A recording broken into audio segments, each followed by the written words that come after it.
Okay, we're set. All right, so as I mentioned for today, it's going to be kind of a short class. We're just going to give some definition to what the study of personality is, and then on Wednesday, we will get into different theories. So I'm going to bring up our presentation. So I guess the best place to start is personality is um, also known as the study of individual differences. Okay. Um, it is what makes you unique compared to, for say, the person sitting next to you, or what is your unique way of looking and seeing the world. Okay.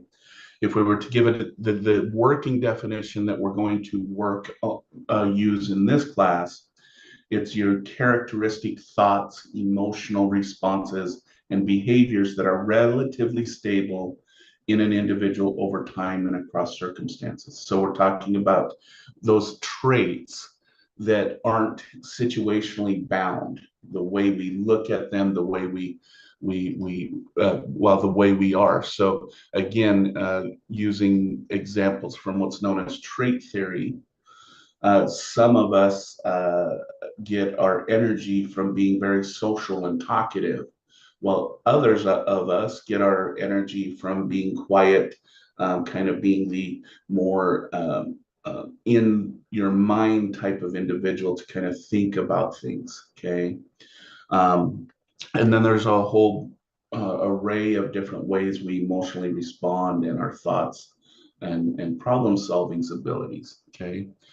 We should really quickly just denote where the word personality came from. It actually originated from the word persona.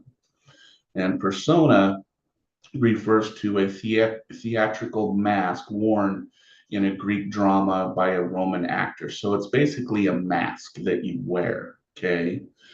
Because the original study of personality um, really focused on this idea that we're much more than what we present to the world. There's much more behind what we say who we are. This is who I am. There's much more to us than that. And in a given situation, we might give a sense of a false appearance because of the role we have to play within that situation. Okay. So the original idea about studying personality is this recognition that individuals are much more than how they appear in a given situation. Okay.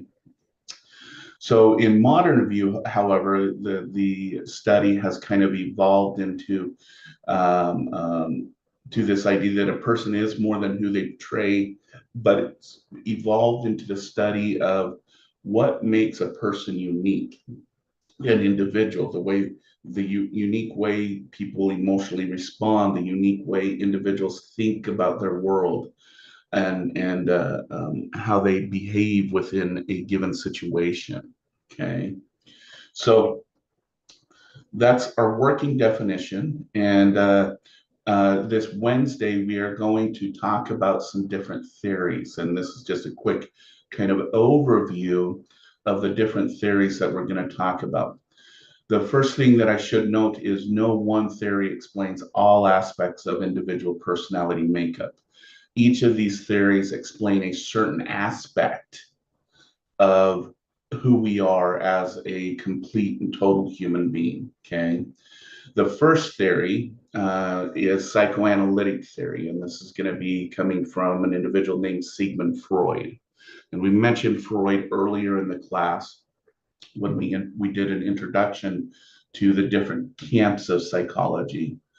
And what we're going to really focus on with Freud's theory is the emphasis of unconscious processes. That sometimes what we do without processing or consciously making a decision of what behavior we're going to commit. Okay. We just, as you would say, automatically do certain things in certain ways. Okay, and we'll talk about that theory as in that context. Okay, so psychoanalytics explains unconscious process. Humanistic theory, on the other hand, emphasizes human motivation, what gets us to do what we do. Um, because psychoanalytics is what's called a deterministic theory, meaning that your behaviors are not um, under your full control. They're being driven by unconscious drives. Okay.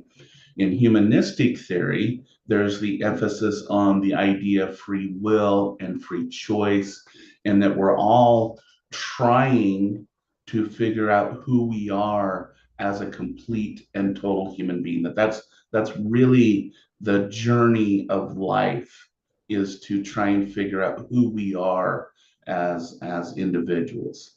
Okay.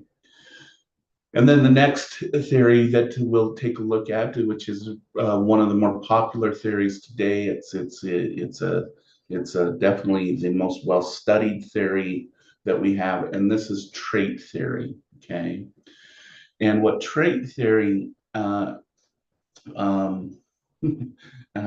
emphasizes is those enduring dispositions and qualities that contribute to a person's ability to relate, communicate, and behave. Okay. And right now, there's something known as the Big Five personality trait theory. Okay. And on that, it includes things like extroversion versus introversion, conscientiousness versus non conscientiousness, openness versus closedness. What are some of the other ones? Neurotic versus easygoing. Okay. And on each of these, we measure somewhere in between being completely introverted to be completely extroverted. Or some of us measure very high in conscientiousness, which is making sure that things are taken care of, while others of us are kind of, not so concerned about making sure everything's taken care of. Some of us are very open to learning new things and experiencing other new things. And then there's some of us who have very hard set values that guide all our decisions, and that's closeness. Okay.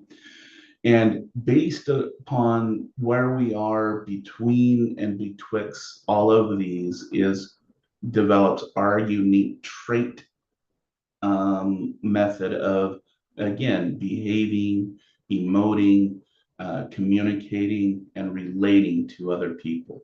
Okay. So we'll spend some time, maybe we'll take a Big Five, if you want, a Big Five personality test, kind of see where your traits are. But we'll talk about that as well.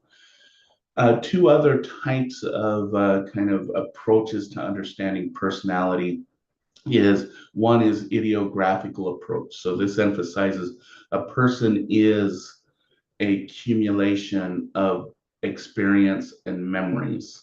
Okay, that who we are is our life story. Okay, the ideographic approach really comes out of studies dealing with people with dementia. And when does a person lose their sense of self and who they are based on losing their life story? Okay. Interestingly, in those studies, then we'll kind of get to this a little bit talking about this. We lose our sense of self when the moral track areas of the brain get destroyed by a dementia process.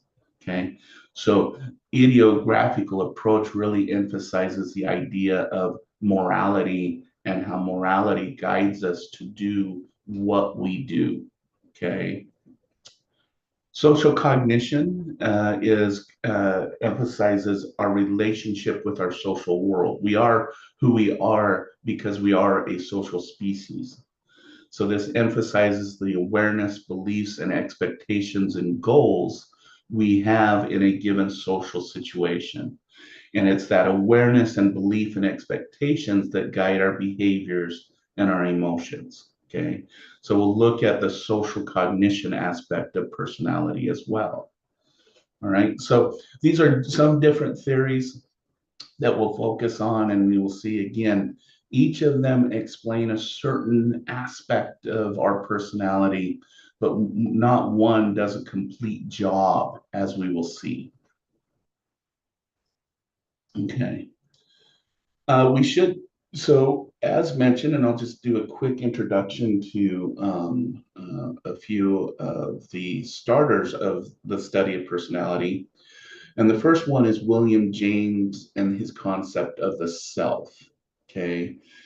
And then the two others that really have driven the field of personality studies is, of course, Freud's theory of unconscious dynamics versus learning theory, which states that both of these we will see are what are known as deterministic theories. Okay.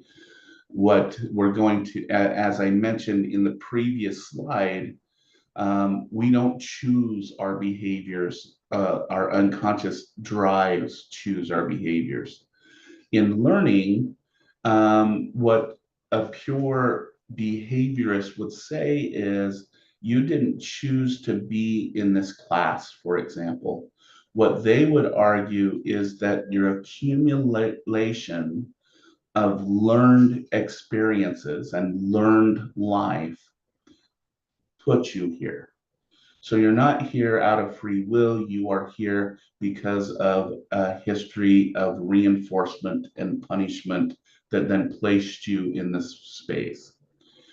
And it's kind of important to talk about these theories because there is a lot of what we do because of our learned history and our unconscious processes. Okay. But for now, I kind of want to start with William James. Okay. um, because he gave us he's the person that coined two important terms that you probably have heard studying anything about yourself or anything else like that. And he is the one who turned the term the self concept. Okay. And what he defined the self concept is every a different aspect of oneself. Everything that you can say is you is your self concept. Okay. And he divided the self concept into two different kind of aspects. One is the me, and the other is the I. Okay. Um, hold on just a sec.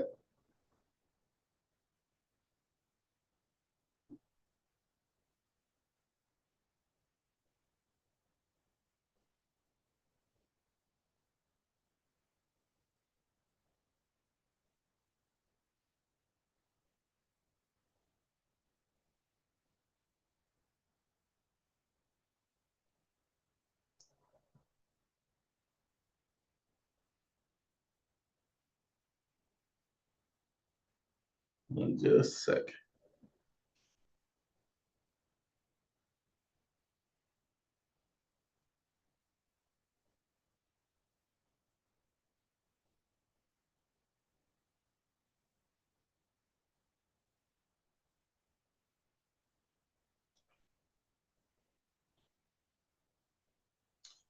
And when we're understanding the difference between the me and the I, is the me is the self as an object. Okay. So it is male, female, student, teacher. It is what you are as a object. Okay. The I is the self as a subject of experience. Okay. So one is this is what you could objectively say is you. The other is that concept of you because of the history that you have with yourself. Okay. So if you want to put it this way, the me is how someone outside you would describe you. The I is how you internally describe yourself. Okay. And he said, based on these two dynamics of the me and I, we have something called self esteem. Okay. Self esteem is the effective evaluation of the self in action. Okay. Meaning, self esteem is whether I think well of myself or I think ill of myself or my self concept. Okay. It's that thing that kind of drives us, as you would say, to become a better person. Because what James originally theorized is if you have low self-esteem, you're driven to find a better you. You're driven to find that betterment. Okay. If you have high self-esteem, that means that you have gone through the work of understanding who you are and the value you have in your world. Okay. So these are two things that we'll continually talk about and come back to as we look at these different theories of personality. Okay. Um, we will spend some more time talking about learning theory. Okay. And we'll talk about individual differences in response to environmental variables that were an accumulation of our learned experiences. Okay.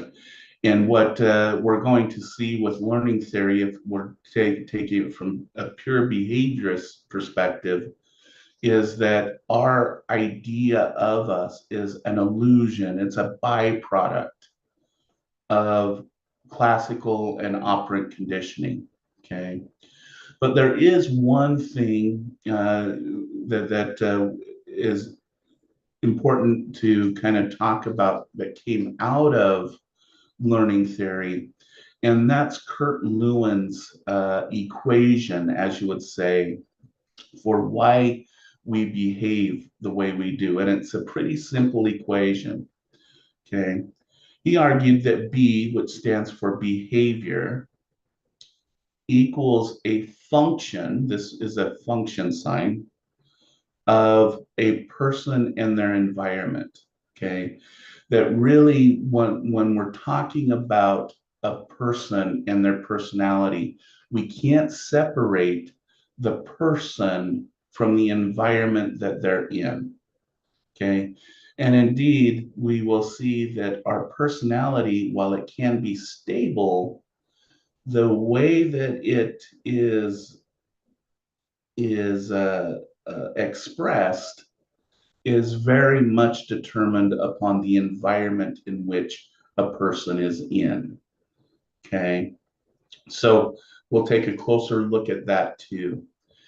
And then, of course, the thing that we'll kind of end with today, as I said, today was just going to be a definition day, is how much of who you are is determined by biology. Okay.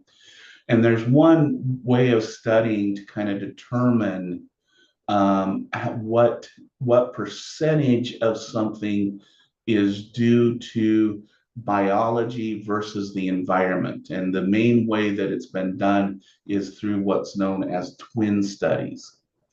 And this is where you take monozygotic twins, which are identical twins. They have the same exact DNA. And you take those twins that were raised in two different environments, and you see, um, and so then you see how similar their personalities are. And if they're raised in two separate environments, the amount of similarity must be due to genetics. That's kind of the argument of twin studies. And what we have found is that we don't have a real good precise determinant of how much a person's personality is due to what you're born with. Because dependent upon the study, um, uh, anywhere from 20% to 60% of your personality is due to your genetics or what you're born with.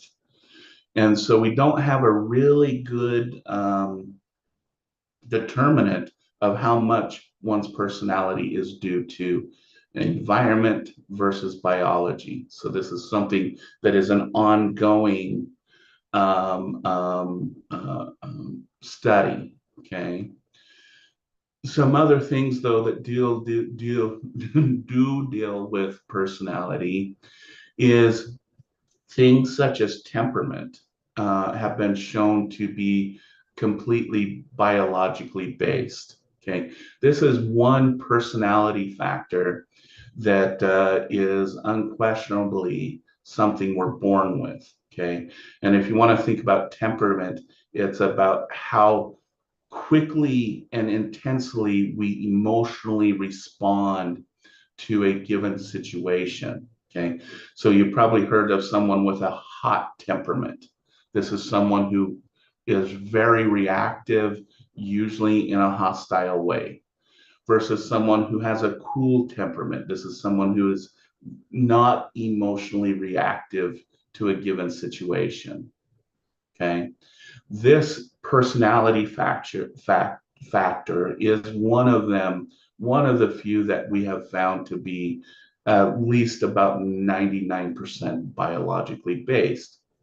However, the way that our temperament is expressed is based upon our development and our experience in the world. So it's it can be where you do have a quick emotional temperament, but you've learned kind of coping skills, as you would say, adaptive coping skills to kind of deal with your emotional reactivity. Someone who doesn't express emotions very well can learn to express those emotions, even though they don't biologically express themselves very easily. Okay. So while temperament is biologically set, its expression is very dependent upon a learned history. Okay. And the thing that we think is going on is that personality is adaptive. We seem to be soft wired to develop a personality that fits our unique adaptive needs. Okay. And that's why there's different personalities that even within the same household, is it all is dependent upon the reactivity that that child has to that environment. Okay. All right. Okay, I'm going to escape out of here because that's what I wanted to get to.